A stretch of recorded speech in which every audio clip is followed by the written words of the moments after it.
ገዛኸኝ እንግዲህ ሴቶቹን አግቶ ሶስቱንም አንድ ላይ አራቱንም ናቲንም እንግዲህ በስተመጨረሻ አለሜ አሸነፈች ማለት ነው።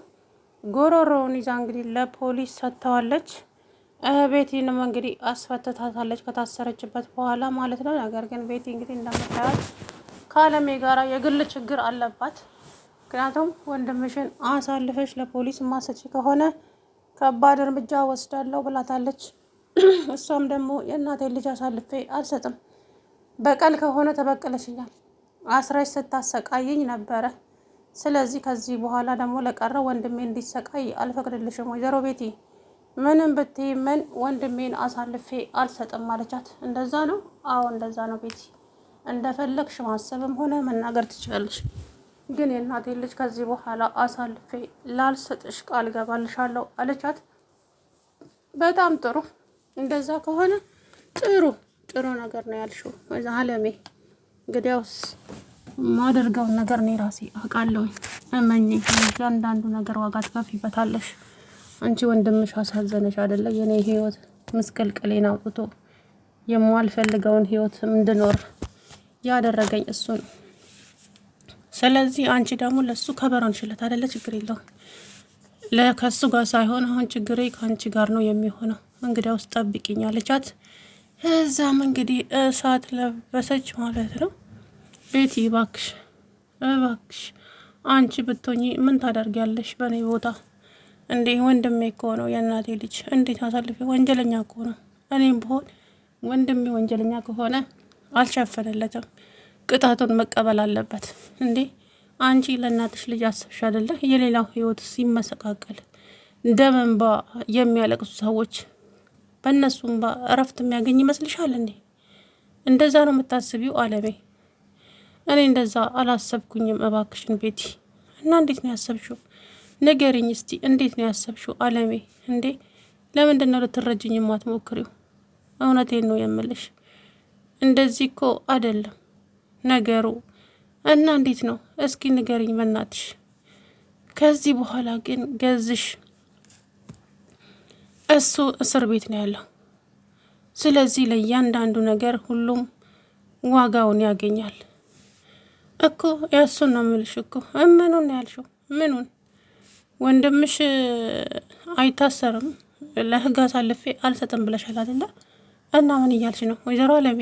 ቆይ ስለምን እያወራሽ ነው? አልገባኝም። ከዛ በኋላ እንግዲህ ቤቲ በጣም ተናደደችባት አለሜ ላይ። እባክሽን ተረጅኝ፣ አንድ ያለኝ እናቴ ልጅ እሱ ብቻ ነው እና የኔስ በደል የህቴስ? ቆይ የተበዳይ እንባ እንደዚሁ የሚቀር ይመስልሻል እንዴ አለሜ? ተይ እንጂ አትሳሳቺ። እውነቴን ነው፣ የተበዳይ እንባ እሳት ሆኖ ነው የሚያቃጥላችሁ ሁላችሁንም። ስለዚህ ብታስቢበት ብትጠነቀቅ ይሻልሻል። ስለዚህ ወንድምሽን አምጥተሽ ለህግ አቅርቢው። አይ የምትይ ከሆነ ግን እመኝኝ ዋጋ ትከፍያለሽ አለቻት። ቆይ ለምንድን ነው ቤቲ የማትረጅኝ? ቆይ እንዴት ልረዳሽ አለሜ? እስኪ ንገሪኝ፣ ምኑን ነው የሚረዳሽ?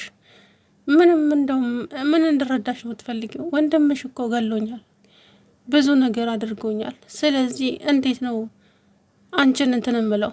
ኧረ እባክሽን አንቺ ሴትዮ ምን እያለሽ እንደሆነ እንኳን ሊገባኝ አልቻለም። ከዛ በኋላ እንግዲህ ያዙ ይልቀቁኝ አለች ማለት ነው። እንግዲህ እሷም ደግሞ ትሁትም አቶ ገዛኸኝ አሁን መሞቻ ሰዓት ደርሷል፣ ስለዚህ ምንም ማድረግ አይቻልም። እንግዲህ አምነ መቀበል ነው ያለው አማራጭ። የሚመጣብህን ነገር በሙሉ አምነ መቀበል። ታውቃለህ አንቺም ሰው ሆነሽ ለእኔ ህግና ደንብ ልታስተምርኝ ነው? ምን ችግር አለው? ሰው እኮ እድሜው በሄደና ባነሳ አይደለም በእውቀት ነው እንጂ። ስለዚህ ለማንኛውም ያንተ ቀን መሽቷል አሁን። ስለዚህ ምንም ማድረግ አትችልም። ሰማኛለህ አይደለ? እያልኩ ያለሁት ነገር አቶ ገዛኸኝ አለው። ትሁት እኔን ነው እንደዚህ እየተናገርሽኝ ያለው? መቼም ሌላ ሰው የለም እዚህ ጋር። ጠግበሻል ማለት ነው። ዋጋችሁን ታገኛላችሁ ሁላችሁም። አሁን እንደፈለግሽ መናገር ትችላለሽ፣ ግን እመኚ ለእያንዳንዳቸው ነገር የሚመጣብሽን ነገር ተጠንቅቀሽ ጠብቂ አላት። እሷ እንግዲህ የራስ ጉዳይ ነው እባክህ ሲመክሩት የማይሰማ ሰው ብላ ጥላው ሄደች። እኔ ስራ አለብኝ። አዎ ሂጂ፣ እሱ ነው የሚያዋጣሽ፣ ወደ ስራ በማያገባሽ ነገር አትግቢ አላት አቶ ገዛኸኝ። ከዛ በኋላ እሷም ሄደች ማለት ነው። እንግዲህ አለሜ ቀጥ ብሎ አለሜ ጋር ደወለና ልጅሽ በእኔ ቁጥጥር ስር ነው ያለው ወይዘሮ አለሜ። ምን? ናትዬን ምንም እንዳታደርገው አንተ ሰውዬ፣ ንብረቱን መጠየቅሽን ካቆምሽ እኔ ልጅሽን ምንም አላደርገውም፣ ግን እከስሃለሁ ወዳ ወዲህ እላለሁ ብለሽ የምትሯሯጪውን ነገር ማታቆሚ ከሆነ ግን ልጅሽን በሕይወት አታገኘውም ማለት። እዛም እሷ እንግዲህ በጣም አዘነች፣ በጣም ስቅስቅ ብላ አለቀሰች ማለት ነው። በስተመጨረሻም እንግዲህ በጣም ያሳዝናል። ነገር ግን ያው ይገርማል እንደው ያቶ ገዛኸኝ ነገር መጨረሻው ግን አወዳደቁ አያምርም። ቤቲ ግን ያው ገዛኸኝን ዋጋውን ትሰጠዋለች፣ እመኑኝ ማለት ነው፣ አትለቀውም። ምክንያቱም እሱ አሁን ወረቀት ይዞላት መጥቷል። እዚህ ወረቀት ላይ የማትፈርሚ ከሆነ የማትወጪው ነገር ውስጥ ትገቢያለሽ። አንቺም ደግሞ ከኔ ጋር ክርክር ይዘሻል፣ እንዳየውሽ ከሆነ ምንም መስሎ እየታየሽ አይደለም። ስለዚህ እንግዲህ ለሚመጣብሽ ለእያንዳንዱ ነገር እርስኩን ተወስጃለሽ አላት። እንግዲህ እንደፈለግ ማሰብ ትችላለህ፣ እኔ ግን እኔ ነኝ፣ ምንም ላደርግልህ አልችልም፣ አቶ ገዛኸኝ ትሰማኛለህ አለችው። እሺ እንደዛ ነው። አዎ እንግዲህ እዚሁ ጋር ተጠቀም ነገር እና ልቀቀኝ እንጂ እኮ ተስማሚና ፈርሚ እዚህ ወረቀት ላይ፣ ከዛ በኋላ እንትን ትያለሽ። እንደዛማ አላደርግም አለች። እና እንዴት ነው? ከዛ በኋላ እንግዲህ ምንም ማድረግ አይቻልም፣ አንድ ላይ ጠፍንጎ አስቀመጣቸው። አባዬም እንግዲህ ምን ጉድ ነው አለሜ፣ እንደው ሰው ሲናገርሽ አትሰሚ። ይሄ ሁሉ አሁን በቤቴ ሀሳብ ብትስማሚ ኖሮ ይሄ ሁሉ ጧጣ ባልመጣ። አንቺም ለንብረቱ ቸኮልሽ አለሜ። እና ምን ማድረግ ነበረብኝ አቶ ከበደ? አንተ እንኳን ልትረዳኝ ነበር እንጂ እንዴት ነው ቆይ የማልቸኮለው? እኔን እኮ አስራው ሲያሰቃዩኝ ነው የኖሩት። እሷ በዚህ ጋር ወንድምሽን አሳልፈሽ ስጪ እያለችኝ ነው፣ እሱም ደግሞ እዚህ ጋር ንብረትሽን አታገኝም እያለኝ ነው። ቆይ ምንድን ነው የሚፈልጉት? ካሌ ተረጋጊ። በመጀመሪያ ደረጃ አለሜ ተረጋጊ። ለሁሉም ነገር መረጋጋት ጥሩ ነው። አንቺ ካልተረጋጋሽ ሁሉም ነገር ጥሩ አይሆንም አላት። ከዛ በኋላ ተረጋጊ ብላ እንግዲህ እየተመናቀረች ሄደች። ናቲም ደግሞ እማዬ አንድ ነገር ብቻ ላስቸግርሽ። ምንድን ነው ናትዬ? እማዬ አሁን እምልሽ ነገር ላንቺ ሊከብድሽ ይችላል፣ እውነታው ግን ይሄ ነው። ምንድን ነው? ተናገር እማዬ። ወንድምሽ ከዛ እንዲመጣ አድርጊና አሳልፈሽ ለህግ ስጪው። አልሰጥም ናቲ፣ ይቅርታ አድርግልኝ። ለምን? ወንድሜ ስለሆነ። እሺ የዛች የምስኪን እንባስ? ቆይ እማዬ እንዴት ነው የምታስቢው? እሱ በሰራው ወንጀል እንጂ እየተሰቃየሽ እኮ ነው ያለሽው። ቢሆንም እስከ ዛሬ እኔና ስራ ስታሰቃየኝ የነበረው የእሱን ወንጀል እኔ ከፍዬለታለሁ። ስለዚህ ወንድሜን ከዛ ሀገር ድረስ አምጥቼ ለህግ አልሰጥም። እንደፈለግ ከማድረግ ትችላለህ። እንግዲህ አውስ እማዬ ይሄ ነው ውሳኔሽ? አዎ በጣም ይቅርታ ልጄ፣ ከዚህ የበለጠ ማሰብም መወሰንም አልችልም። ጥሩ ብሎ ጥሏት ሄደ ናቲ። ከዛ በኋላ እንግዲህ ትሁት ጋር ሄደና እማዬ እምቢ አለች። ምኑም? ወንድሟን አላመጥም ብላለች። ስለዚህ እሷም ከተጠያቂነት አትድንም። ናቲ ይቅርታ፣ አንቺ እማዬ ጥፋተኛ ነች እያልሽ ነው እንዴ? እንደዛ አላልኩም። እውነታው ግን ይሄ ነው። እሷ ወንድሟ ወንጀል ሰርቶ ከሀገር አስመለጠች። አሁን ደግሞ አምጭና ለህግ ስጭ ስትባል የእናቴ ልጅ ለህግ አልሰጥም ብላለች። ይሄ ራስ ወዳድነት ነው። ቆይቺ ምስኪንስ? እች እኮ ብዙ ነገሯን ያጣችሁ 3 ሰው በአንድ ጊዜ፣ የራሷን ህይወት፣ ልጇን፣ እህቷን እና ይሄ ነገር ምን ይባላል?